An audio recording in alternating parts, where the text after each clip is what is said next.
All right, what is up? So recently I did a seminar and I got this great question. What is the best meat to consume on an animal-based diet? Or you could even think, what is the best meat to consume in general? Now, implied in that question is that you've already started embracing animal foods, and I want to say, good job, welcome aboard, because animal foods are the most nutritious foods that you can consume. Now, as you're fully embracing animal foods, you're probably asking yourself, what is the best meat for me to consume? And I'm going to answer that question.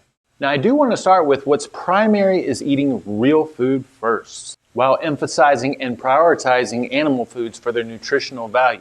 So starting out to make this work in your crazy modern life, I would say just emphasize and prioritize animal foods in whatever way makes you happy and allows you to stick with this way of eating for an extended period of time, or for the rest of your life, ideally. Because if you're eating animal foods, including beef and bison and pork and chicken and fish and seafood, you're doing wonders for your body as far as nutrition goes and metabolic health. Now, as you graduate and you feel more comfortable and you feel more veteran eating animal foods, it makes sense to gravitate towards the most nutritious animal foods and the least toxic animal foods. So I'm going to give you the answer right here up front, but I also want to explain a little of my rationale behind it. The best animal foods to consume are from ruminant animals, including cattle, bison, sheep, goat, lamb, deer, elk, and giraffes if you have access to them. Just joking. I mean, they are ruminants, but now let me explain. Monogastric animals have one stomach. They have a very simple digestive system. Monogastric animals include pigs, chickens, fish, and a lot of seafood. And human beings are monogastric. Now, because of the simple digestive system, these animals, including us, do really great on direct nutrient assimilation. And that means if I want magnesium, I consume magnesium or I consume the foods that contain magnesium. Now, what also happens in monogastric animals is whatever they eat tends to show up in their tissues, which implies that if an animal is eating suboptimally, they're going to build themselves suboptimally. And then we might be eating those suboptimal animals. So this makes it really important to think about quality upgrades when it comes to pork and chicken and fish and seafood. Quality upgrades is a whole other video that we can go into at some other point. Now, ruminant animals are different. Ruminants are herbivores, but ruminants by definition have a multi-chamber digestive system.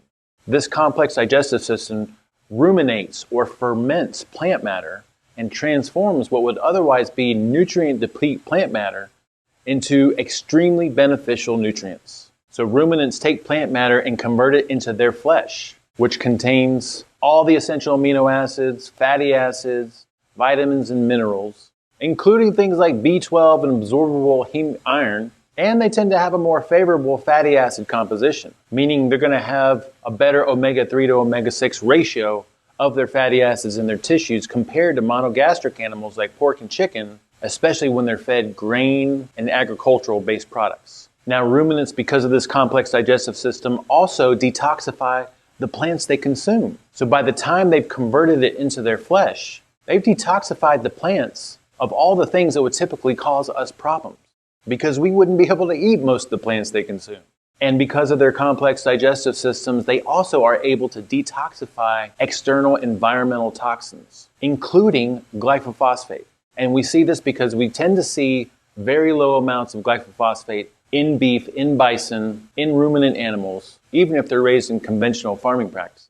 Now, the production of monogastric animals like pork and chicken and fish tend to involve really intense farming practices and crowded conditions, which is not good for the animal, it's not good for the environment. Ruminant animals, on the other hand, are able to occupy lands that wouldn't be used for anything else. They have a lower environmental footprint, they require less water, and they contribute to rebuilding the soil.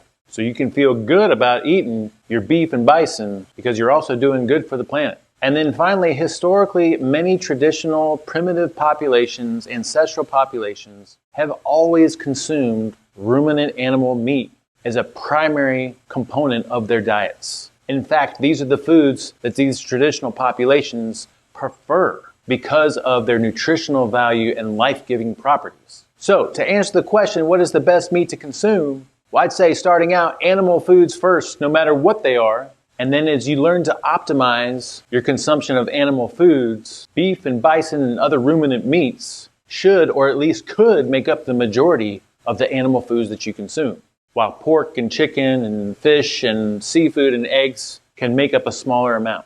I've got a great pie chart that I'll share with you that kind of illustrates this. To make this practical, I would say at least one of your meals in a day needs to be ruminant meats from beef or bison, and then the other meal can contain whatever the heck you want. Now again, congratulations on embracing animal foods. You're in the club, you're in the know, and I'm telling you right now, when you prioritize ruminant meats, including and especially beef and bison, you're gonna feel freaking amazing. Questions, comments, feedback, even snide remarks you can send it my way. Keep it real.